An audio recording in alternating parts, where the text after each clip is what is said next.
Hello guys, welcome back again sa ating programang The Action Man, no? At mega love shoutout po sa ating mga ka-action man at mga kakamping nationwide all over the world.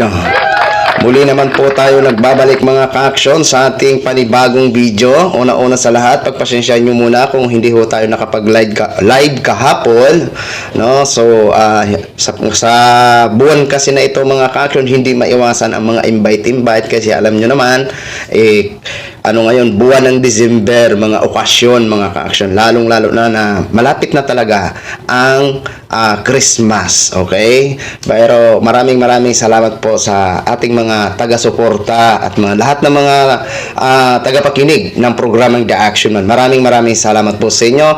Advance Merry Christmas sa inyong lahat po. Ayan. So dito ho, mga ka-action, mga kakamping, may gusto lang po ako na i-share sa inyo regarding nga po dito sa naging mensahe ni Attorney Leni Robredo, ni former Vice President, ang ating minamahal na kung tawagin ko dito sa mga kapitbahay ko ay pinagmamalaki ko, nanay ko yan. Okay, so dito mga ka-action, ayan, mag-attach po sa screen na lang para makita nyo po. Dito po kasi parang nag-alala siya sa kanyang mga taga-suporta, pero in-encourage niya ang kanyang mga taga-suporta dito at nag-alala nga siya sa pwedeng mangyari siguro. Ito lang naman ay nag-alala lang naman siya. But anyway, napakaganda po ng kanyang advice sa mga taga-suporta ng mga kakamping na katulad ko. Okay? Para hindi na po tayo magtagal, basahin na po natin ang kanyang naging mensahe. Ayan. Bepi Leni to kakamping. Huwag mawalan ng gana. Sana hindi kayo hindi kayo mawala ng gana. Yun ang pinaka-worry ko when we did not make it during the campaign, na baka yung mga supporters nawalan ng gana kasi natalo.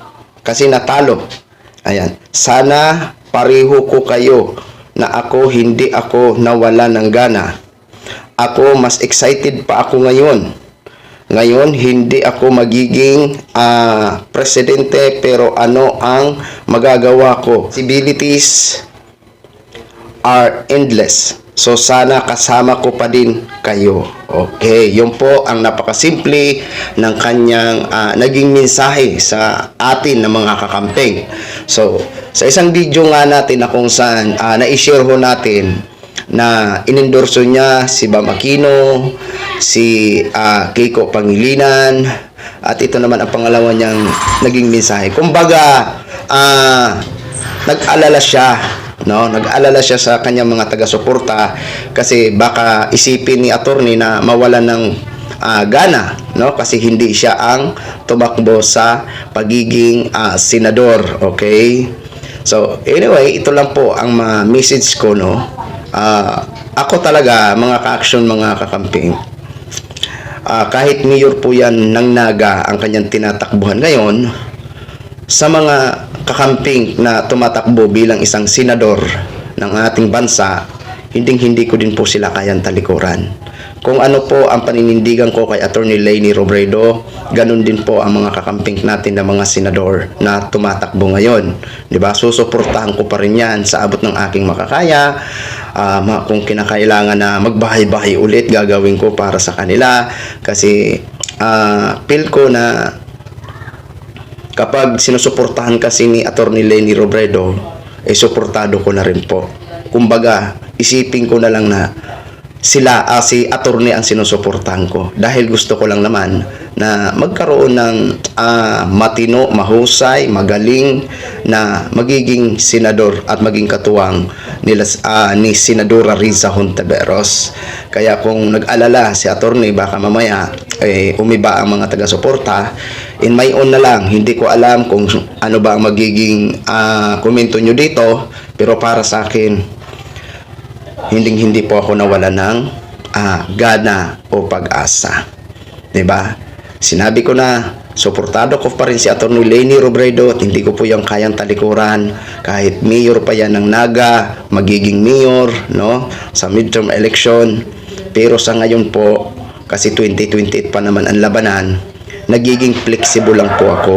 Ano man ang ginagawa ng Administrasyong Marcos na nakikinabang ang ating mga kababayan is pinupuri ko po. Pinupuna din po natin kapag may mga hindi na tayo nagugustuhan na kailangan nating magboses. Napapanood po yan ng mga loyalista. Kaya sana sa mga kakamping na katulad ko, sana wag po natin pabayaan ang mga ini-endorso ni Atty. Leni Robredo. Okay? So anyway, mga ka-action, bago ho tayo magtapos, gusto ko lang i-announce sa inyo, baka malapit po kayo sa Museo ng Pag-asa sa Quezon City, no? Magkakaroon yata mamaya ng pagtipon-tipon sa museo. Tapos naka-pink outfit. Okay? Naka-pink outfit, mga ka-action, mamayang 2 p.m. Kung hindi lang sana ako, kung wala sana akong gagawin ngayon, pupunta ako. Kaso may gagawin po ako, mga ka-action. Okay? Sa mga malalapit po dyan. Okay? Basta ito lang mamensahe natin kay Atty. Leni Robredo. Tuloy pa rin ang laban natin sa 2028 election. Ano man ang ginawa ng kanyang programang Angat Buhay, sana tulungan po natin na i-share ang kanyang mga ginagawa para malaman ng taong bayan. Okay? So, yun lang po, mga ka-action. No? Maraming salamat po sa lahat natin ng mga viewers. Luzon, Visayas at Mindanao, all over the world. Ako po, ang inyong lingkod, si Action Man. Have a good day, everyone. Beautiful.